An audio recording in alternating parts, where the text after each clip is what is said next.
Sheethalan. Yes, Sheethalan. ഓ, ഇംഗ്ലീഷാണ്. അല്ല, എൻ്റെ ഇൻഷല യെസ്. നിങ്ങൾ എവിടെയാണ് ഈ സംരംഭം തുടങ്ങാൻ ഉദ്ദേശിക്കുന്നത്? എൻ്റെ പഞ്ചായത്തില്, ഗ്രാമത്തില്. ഗ്രാമത്തിൽ തുടങ്ങാൻ ഉദ്ദേശിച്ച സ്ഥിതിക്ക് ഞാൻ നിങ്ങൾക്ക് ആദ്യം ഒരു അഭിനന്ദനം തരികയാണ്. പിന്നെ ട്രേഡ് മാർക്കും കിട്ടും കേട്ടോ. ഇനി ഒരു കാര്യം ചോദിക്കട്ടെ. ഞാൻ നിങ്ങൾക്ക് 1000 രൂപ തന്നു എന്ന് വിചാരിക്കുക. ആ പൈസ കൊണ്ട് നിങ്ങൾ എന്ത് ചെയ്യും? ഞാൻ കൂട്ടുകാരായിട്ട് പോയിട്ട് സിനിമയും കാണും, ചായയും കുടിക്കും. അപ്പോ സഹകരണ മനോഭാവമുള്ള സംരംഭകനാണ് എന്ന് ഞാൻ വിചാരിക്കാം. ഇനി ഞാൻ ആ പണം തിരികെ വാങ്ങിക്കുന്നു എന്ന് വിചാരിക്കും. അപ്പൊ താൻ എന്ത് ചെയ്യും?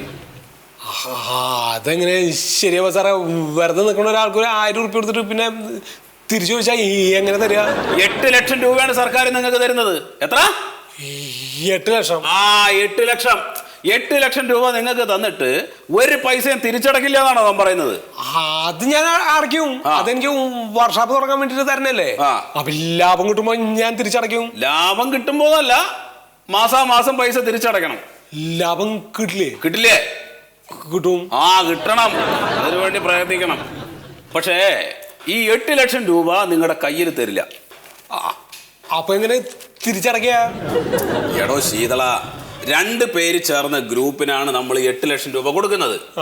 5 പേര് ചേർന്ന ഗ്രൂപ്പിന് ഏകദേശം 20 ലക്ഷം രൂപ വരെയും കൊടുക്കും. നിങ്ങളുടെ ഗ്രൂപ്പിലെ അടുത്ത ആളാരാണ്? ആരാ നിങ്ങളുടെ പങ്കാളി? പങ്കാളി ഞാൻ കല്യാണം കഴിച്ചിട്ടില്ല.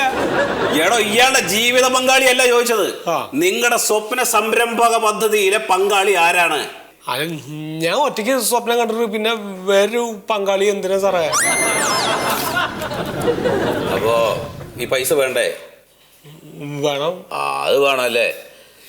സുഹൃത്തെ, ഈ ഗ്രൂപ്പ് സംരംഭത്തിനാണ് പൈസ കൊടുക്കൂ. 5 വർഷത്തിനുള്ളിൽ ഈ കൊടുത്ത പൈസ തിരിച്ചടക്കുകയും വേണം. ആദ്യത്തെ 1 വർഷം മോണിറ്ററിയും കിട്ടും. മോണിറ്ററിയൊന്നും വേണ്ട സാറേ. ഫ്രീ ആയി കിട്ടണ ഒരു സാധനം എനിക്ക് വേണ്ട. ഫ്രീ ആയി കിട്ടുന്ന സാധനമൊക്കെ മോശ. മോണിറ്ററി എന്ന് പറഞ്ഞാൽ ഫ്രീ കിട്ടുന്ന സാധനമല്ല, മരവിപ്പിക്കൽ. 1 വർഷത്തേക്ക് സർക്കാർ നിങ്ങളെ മരവിപ്പിക്കുമെന്ന്. മരവിപ്പിച്ച പിന്നെ ആരാ വർക്ക്ഷോപ്പ് എടുത്തുക?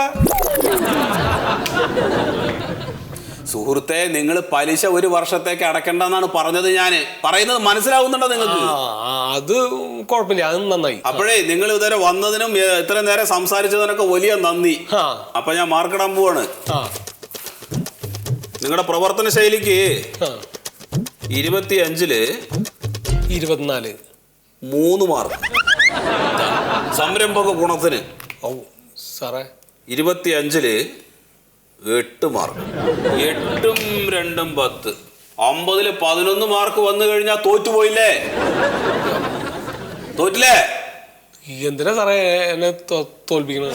അത് ഈ പങ്കാളില്ലാതെ എങ്ങനെയാണ് പരീക്ഷ ജയിക്കുക? ആദ്യം പങ്കാളി വേണം. പങ്കാളിയെ കണ്ടാക്കിയിട്ട് വരി. ഓ സാറേ, ഒരു പങ്കാളിനെ തരാൻ പറ്റുമോ സാറിന്? പങ്കാളി ഞാനേ ഇതുപോലുള്ള പരിപാടികളൊന്നും ചെയ്യാത്ത ആളാണ്.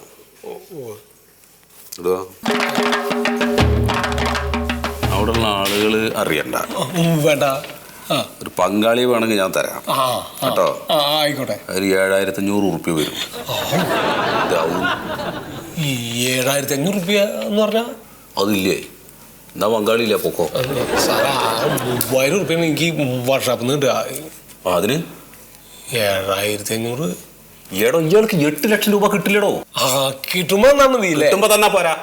ആ പൈസ ആദ്യം തരണം. 7500 റുപ്യ ആദ്യം തരണം. അത് തന്നു കഴിഞ്ഞാൽ പങ്കാളിയെ കിട്ടും. നമുക്ക് ഇത് പെട്ടെന്ന് സാങ്ഷൻ ആക്കാം. എന്താ വേണ്ടത്? കണ്ണും തുറച്ചിരിക്കുന്നു. ആലോചിക്ക് വേഗം. അപ്പോ 7500 തരുമോ? അത് പറ. 7500 റുപ്യ തരാം. എന്നാ ഒരു കാര്യം ചെയ്യും, 7500 റുപ്യ നാളെ കൊണ്ടുപോവാ കേട്ടോ. പെട്ടെന്ന് ശരിയാക്കാം. അതെ, ആരെ ഈ പങ്കാളി? Wait and see. Wait and see മദാമേ? ഇയാളിപ്പോ അതുകൊണ്ട് പോ. ഇല്ലെങ്കിൽ എന്താണെന്ന് അറിയോ? എന്റെ തല പൊട്ടിത്തെറിക്കും.